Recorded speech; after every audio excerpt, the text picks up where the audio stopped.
Good afternoon, Mikel. Hello. I was just at open training just now. It looks like good news. Riccardo Calafiori, Piero, Hincapié back on the training pitch.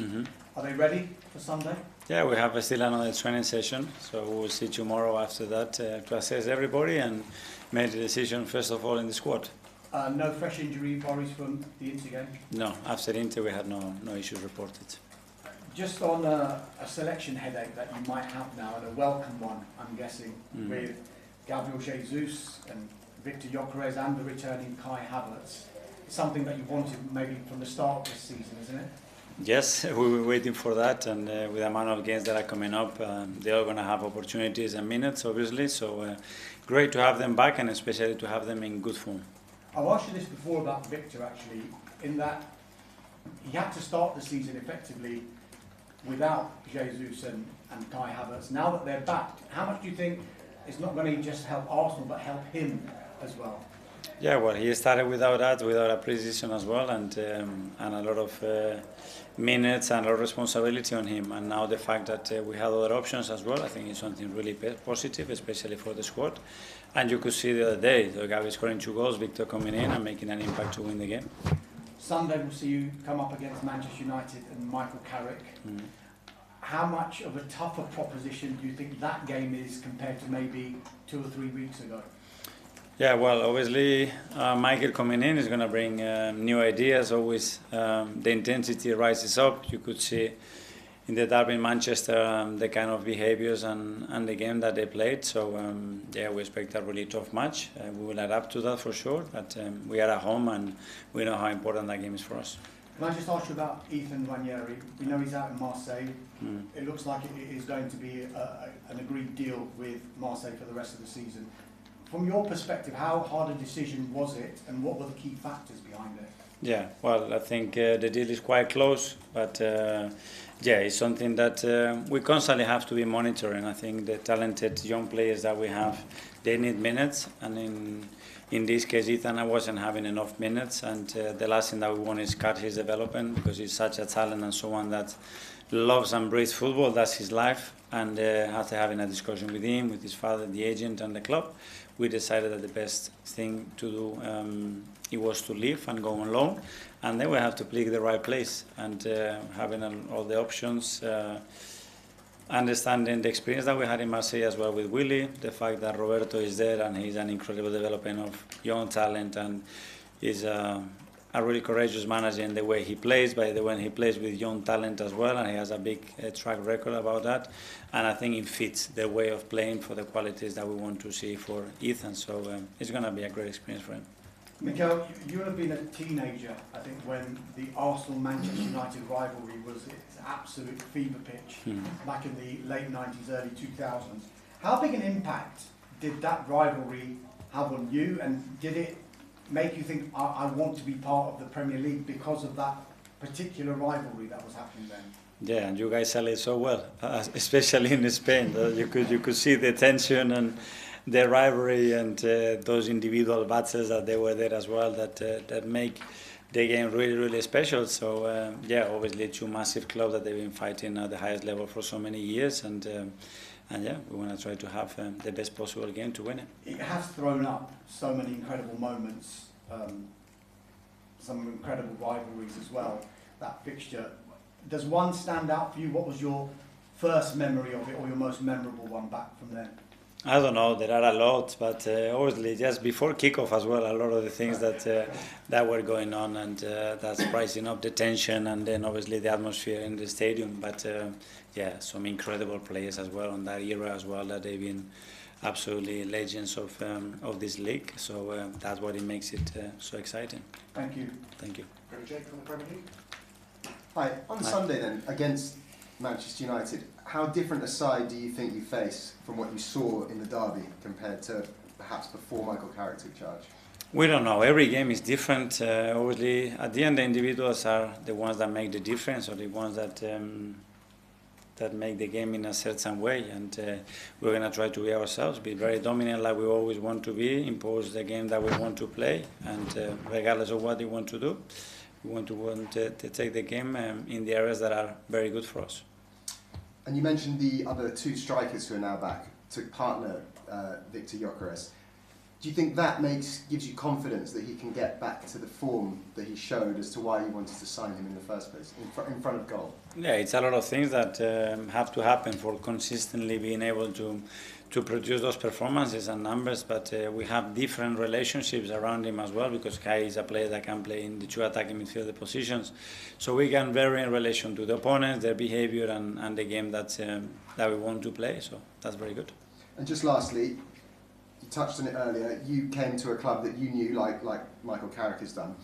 When you arrived in the first place, does it, I don't want to say give you a head start, but does it make the sort of settling in period easier, or is there more pressure on you?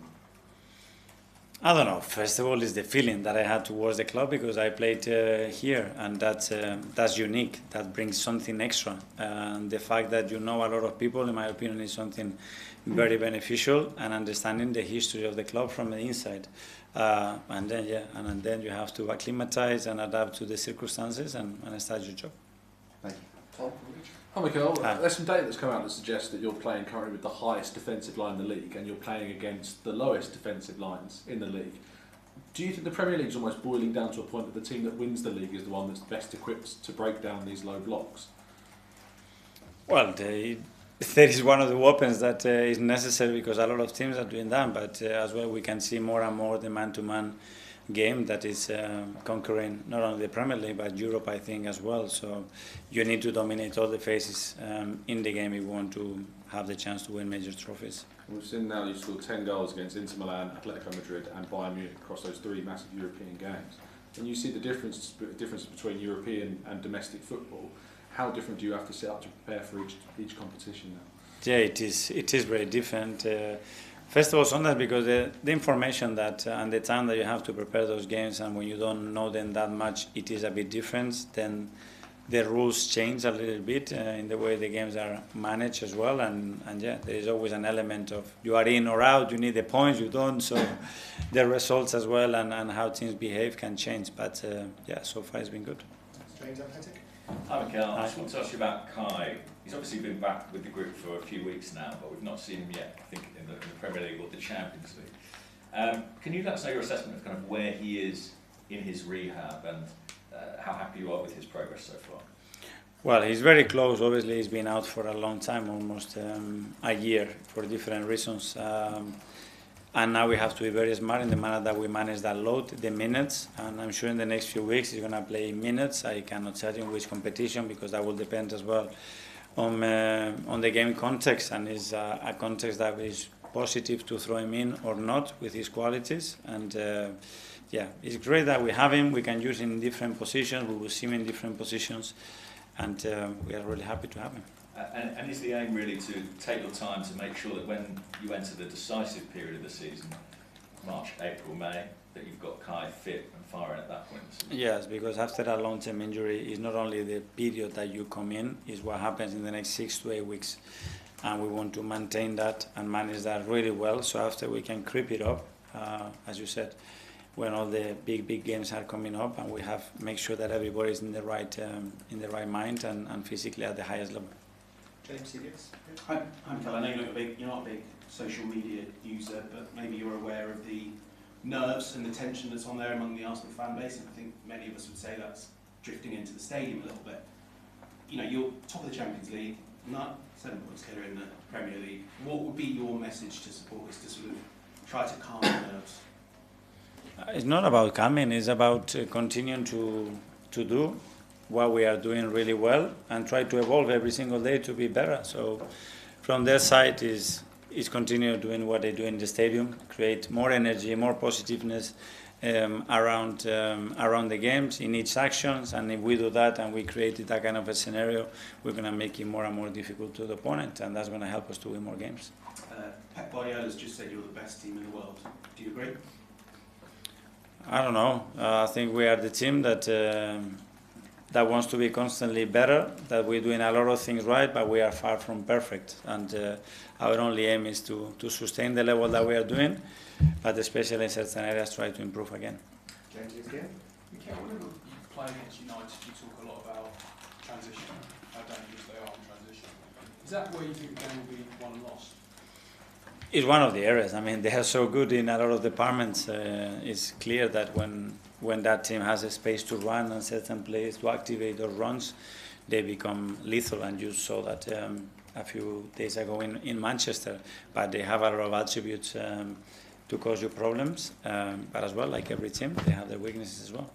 I mean, in terms of that transition play, are they the best in the league at that, do you think? I don't know. Historically, there's always been something very, very linked to that, and the profile of players that they always have, and certain individuals that are so good at activating those spaces as well. But yeah, I don't know the stats exactly, but for sure they are one of the best. Matt from the Standard. Hi, Mikel. Ask about Calafiori. He's obviously so unique in the positions he takes up, particularly in attack. How much has the balance of the team sort of been impacted by missing those specific qualities? We're trying to adapt to the qualities of our players, and certain players give us more dynamism and more options in terms of the spaces that they can occupy and where they are comfortable and how they can link between them. And others are probably more static and more fixed and more positional. And Ricky's quality is that he can be very fluent in many spaces. And just one on Bukayo. I think it's 12 matches without a goal, which is the joint longest of his career at Arsenal. What do you sort of put that down to? Well, that's a possibility always, but the impact that he has in games around all the attacking process for us and the attraction that he has in the opponents as well, open up spaces for other players. We want him obviously scoring and assisting in every match, and that has to be the aim at the level that he has. So we keep working on that. Okay, last couple of years live, Charles from goal. Hi, Miguel. Just going back to Kai quickly. I remember it was about a year ago you called him like a genetic powerhouse because he's so used to playing and he's stayed fit so much in his career. Do you think sort of mentally after such a long time out it's going to be quite difficult for him to kind of trust his body when he does get back? Is that something he's going to have to work on? I don't think so, because he's a player that has an unbelievable track record, and what happened, okay, it happened, and you have to go through that in your career at least once. You know, he's gone through that period that has enabled him as well to learn more about the game, about his body, and probably about how much he loves playing and how difficult is his life when football is not a big part of that. And he looks really, really hungry, and I'm sure we're going to see a very good version of Kai. Just quickly on Ethan, at a similar age in your career, you took a big move leaving Barcelona to go to France on loan. The experience that you spoke very fondly of, have you sort of used that and spoken to Ethan about that? Think that this time he spends there won't just be good for him on the pitch, but off it as well in terms of a learning experience? Yes, and not only me, but a lot of players that they have these kind of situations, and just understanding how he's going to feel, because when they talk about the opportunity and the clubs that are interested in you to go, the first thing is excitement. You are willing to play, you speak to the manager, he's very keen on you, and you're going to play at the weekend, and you're going to start a lot of games, and this is all very good. But one day you have to go, okay, pack your bags, this is the flight tickets, and you have to go to Marseille. And whoa, wait. And that is fear, is insecurity, is getting out of a place that has been really comfortable for him, around his family. But then this is the thing. At the end, you have to be thrown there into the Sharks in an incredible football culture and atmosphere and club, and it's going to make him so much good. Hi, Mikel. Just going back to that comment from Pep earlier about Arsenal being the best team in the world.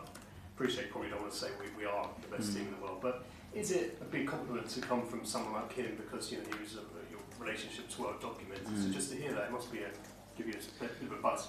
It's always much better to hear positive things about your team and the work that you are doing, but obviously that's a big word, especially because, in my opinion, to be related to that, you have to win a lot of things, and we haven't. But we certainly have the purpose to be the best version that we can be every single day, and we're not going to stop till we achieve that.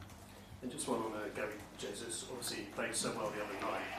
Is it difficult to leave someone like that out of the team when he scores 2 goals, plays so well, obviously with United, to come on Sunday? Well, it's exactly what you want from your strikers, the same that Victor did. But at the end, you have to pick what you think is the best team to start against a different opposition, a different context, and then how you're going to finish the game as well. So tomorrow evening or the morning of the match, we will decide that.